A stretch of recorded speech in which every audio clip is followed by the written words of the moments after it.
Hello दोस्तों, आपका स्वागत है आपके अपने चैनल टॉप सर में। दोस्तों आज हम आप लोग के लिए साइंस का 10वां भाग लाए हुए हैं। आपसे रिक्वेस्ट है कि वीडियो अंत तक देखिएगा, क्योंकि इस वीडियो में वही क्वेश्चन लाए हैं जो आपके एग्जाम में आने वाले हैं। तो चलिए शुरू करते हैं। देखिए पहला क्वेश्चन जो है यहाँ पर देखिएगा, पहला क्वेश्चन जो है दृष्टि निर्बंध क्या होता है। तो रेटिना पर बना हुआ जो है प्रतिबिंब वस्तु के हटाए जाने के बाद भी 1/10 सेकंड तक स्थिर रहता है, इसे दृष्टि निर्बंध कहा जाता है। दोस्तों आप एक उदाहरण से समझिएगा। मान लीजिए जब आप कभी टेलीविज़न को देखते हैं तो अचानक लाइट कट जाता है, तो आपको लगता है ना कि वहाँ पे कुछ है, चित्र जो है जब आप देखते रहते हैं वही चित्र वहाँ पे दिखाई देते रहता है, तो वो 1/10 सेकंड तक वो दिखाई देता रहता है। इसी को दृष्टि निर्बंध कहा जाता है। ठीक है, कहने का मतलब है कि रेटिना पर बना प्रतिबिंब वस्तु को हटा देने के बाद भी 1/10 सेकंड तक स्थिर रहता है, वहीं पे दिखाई देता है, इसी को कहा जाता है दृष्टि निर्बंध। ठीक है, चलिए अगला जो क्वेश्चन है, अगला क्वेश्चन है क्या है, चलिए तारे और ग्रह में क्या अंतर है। तो देखिए तारे जो है स्वयं जो है खुद का, तारे जो है स्वयं प्रकाश उत्सर्जित करता है और यह प्रकाश उनमें होने वाले नाभिकीय संलयन के द्वारा प्राप्त होती है। ठीक है, और जबकि ग्रह जो है वह स्वयं प्रकाश नहीं उत्सर्जित करता है, ठीक है, बल्कि उन पर सूर्य के प्रकाश गिरता है और तब जाके वो क्या करते हैं, परावर्तित करते हैं प्रकाश को। ठीक, चलिए अगला जो क्वेश्चन है,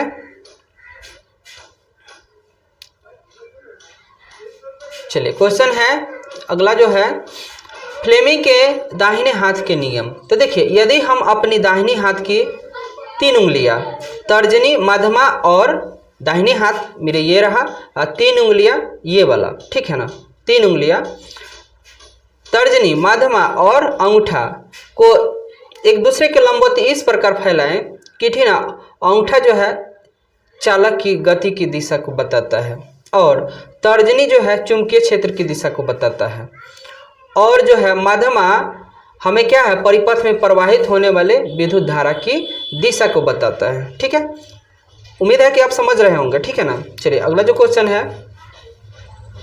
अगला क्वेश्चन जो है दोस्तों बल्ब में निष्क्रिय गैस क्यों भरी जाती है। सोचिए, बॉल होता है जो हम लोग अपने भाषा में बॉल कहते हैं, ठीक है ना, तो बल्ब में निष्क्रिय गैस भरने का रीज़न है, देखिए बल्ब का जो है ना फिलामेंट टंगस्टन का बना होता है, ठीक है, जिसमें उच्च ताप पर प्रकाश निकलता है। फिलामेंट टंगस्टन का बना होता है और उसमें जब विद्युत धारा प्रवाहित किया जाता है तो उसमें से क्या, ताप निकलता है। यदि इस स्थिति में फिलामेंट हवा के संपर्क में आ जाए तो हवा से ऑक्सीकृत होकर टूट जाएगा, ठीक है ना, इसलिए बल्ब के अंदर जो है निष्क्रिय गैस भरी जाती है। ठीक है, चलिए अगला जो क्वेश्चन है प्रतिरोध। दोस्तों प्रतिरोध क्या होता है। तो देखिए किसी चालक का वह गुण जो उसमें प्रवाहित विद्युत धारा का विरोध करता है, उसी को हम प्रतिरोध कहते हैं। समझ में आ गया। मान लीजिए कोई भी चालक है, यानी कोई भी पदार्थ है, उसमें विद्युत धारा हम प्रवाहित कर रहे हैं ना, तो उसका वो विरोध करेगा, रोकेगा, हम उसको कहेंगे प्रतिरोध। ठीक है ना। ये जो है किस चीज़ पर निर्भर करता है दोस्तों। तो देखिए पदार्थ की आकृति और आकार जो है तापमान और प्रकृति पर निर्भर करता है, और इसका एसआई मात्रक जो होता है, इसका एसआई मात्रक क्या होता है बताइए। इसका एसआई मात्रक जो होता है ओम होता है। ठीक, चलिए अगला जो क्वेश्चन है दोस्तों उत्तम ईंधन की 2 विशेषता क्या है। तो देखिए वैसा ईंधन जिसका ऊष्मीय मान अधिक हो, उसमें धुआं का उत्सर्जन न हो, जो हानिकारक गैस का उत्सर्जन नहीं करता है, आदर्श ईंधन कहलाता है। ठीक है, मान लीजिए कोई भी ईंधन हो जिसका ऊष्मन मान जो है अधिक होता है और धुआं नहीं उत्सर्जित करता है, हानिकारक गैस भी नहीं निकलता है, तो ऐसे हम ईंधन को क्या बोलेंगे, आदर्श ईंधन कहेंगे। इसकी निम्न विशेषता है, देखिए जिसका ऊष्मीय मान उच्च होता है, जो सस्ता और आसानी से मिल जाता है, ये सब इसकी जो है विशेषता है। कहने का मतलब है कि रखने में भी आसानी हो। चलिए अगला जो क्वेश्चन है अगला क्वेश्चन जो है, उत्तल लेंस के ही किन्हीं दो विशेषता बताए चाहे उपयोग बताइए। तो देखिए उत्तल लेंस के दो उपयोग है इस प्रकार। पहला जो है नेत्र के दूरदृष्टि दोष को सुधारने में इसका उपयोग किया जाता है, ठीक है। और दूसरा का जो है छपाई के छोटे छोटे अक्षर को पढ़ने में उपयोग किया जाता है। जैसे चश्मा है ना, तो हम लोग उत्तल लेंस वाला चश्मा पहनेंगे तो जो छोटा लिखा होगा तो उसको वो बड़ा करके दिखा देगा, ठीक है। समझ में आ रहा। चलिए अगला जो क्वेश्चन है, अम्ल के विलयन को तनुकृत करते समय हाइड्रोनियम आयन की सांद्रता कैसे प्रभावित हो जाती है, ठीक है। तो देखिए जल में अम्ल के विलयन को तनुकृत करते समय आयन की सांद्रता H3O आयन या OH आयन में प्रति इकाई आयतन की कमी आ जाती है, ठीक है ना। और विलयन में तनु से अधिक तनु हो जाता है, ठीक। चलिए अगला जो क्वेश्चन है, अवक्षेपण अभिक्रिया से आप क्या समझते हैं। तो देखिए रसायन विज्ञान में अवक्षेपण एक अघुलनशील ठोस होता है जो तरल घोल से निकलता है। कहने का मतलब है कि किसी विलयन से कोई पदार्थ जो है ठोस के रूप में अलग हो जाता है, ठीक है ना, उसको अवक्षेपण अभिक्रिया कहते हैं, ठीक है ना। अब इसी बात को छोटे से शब्दों में यहाँ पर बताया गया है कि विलयन में अघुलनशील ठोस का निकलना अवक्षेपण कहलाता है, ठीक है। समझ में आ गया होगा आपको। चलो अगला क्वेश्चन जो है, जल की अनुपस्थिति में अम्ल का व्यवहार अम्लीय क्यों नहीं होता है। तो देखिए जल किसी अम्ल के आयनीकरण में सहायक होता है, ठीक, जिससे हाइड्रोनियम जो है H3O आयन उत्पन्न होता है। जल की उपस्थिति में आयन उत्पन्न नहीं होते हैं, इसलिए जल की अनुपस्थिति में हाइड्रोजन आयन अम्ल का व्यवहार अम्लीय नहीं होता है। कहने का मतलब है दोस्तों कि देखिए कि जल में जो है ना अम्लीय नहीं होता है, कारण है ना कि उसमें हाइड्रोनियम आयन उत्पन्न हो जाता है, इसीलिए वो क्या है जल की उपस्थिति में अम्ल का व्यवहार अम्लीय नहीं करता है, ठीक है ना। इतना ही याद रखना है ना कि वो क्या होता है हाइड्रोनियम आयन उत्पन्न करने लगता है।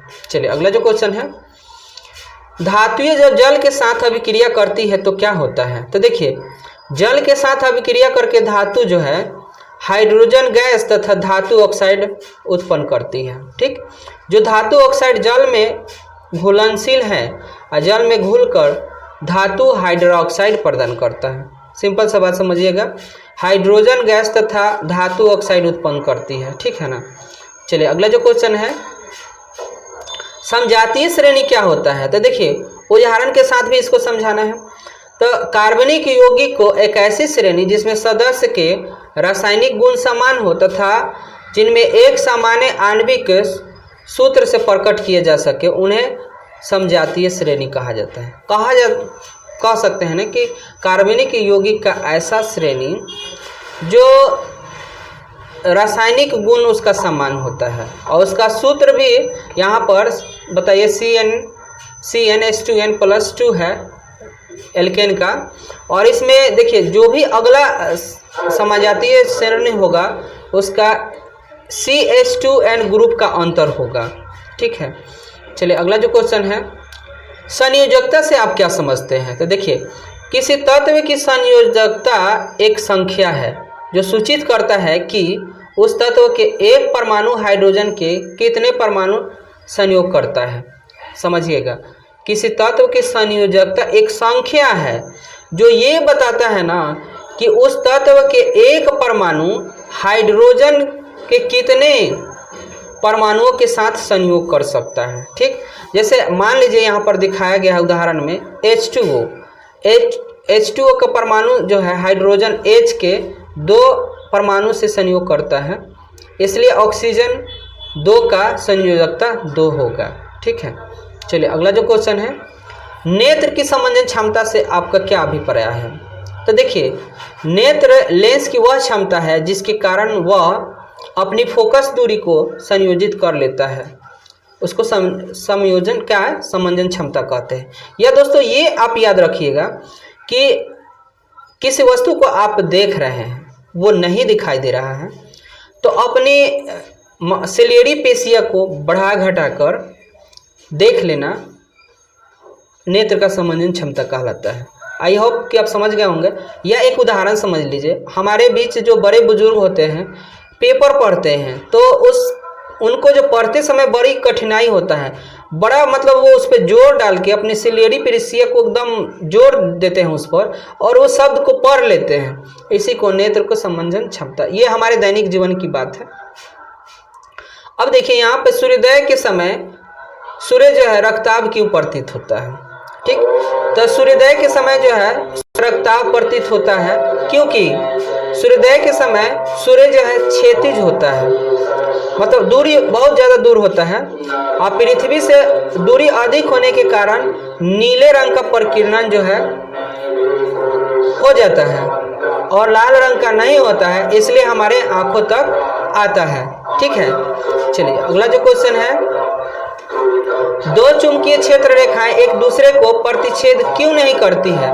तो देखिए कोई दो बल रेखाएं एक दूसरे को नहीं काटती है, यदि वो काटेगी तो तात्पर्य यह होगा कि काटन बिंदु द्विध्रुव पर लगा परिणामी बल दिशाओं का हो जाएगा, जो कि ये असंभव है, ठीक है ना।